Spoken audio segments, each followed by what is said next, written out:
معلش الصورة بتتحرك عشان انا ماسكة الموبايل وفي نفس الوقت بقطع الفرخة.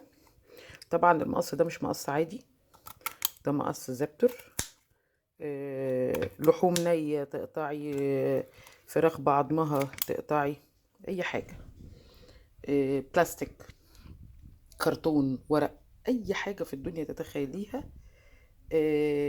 بيبقى بمقص زبتر.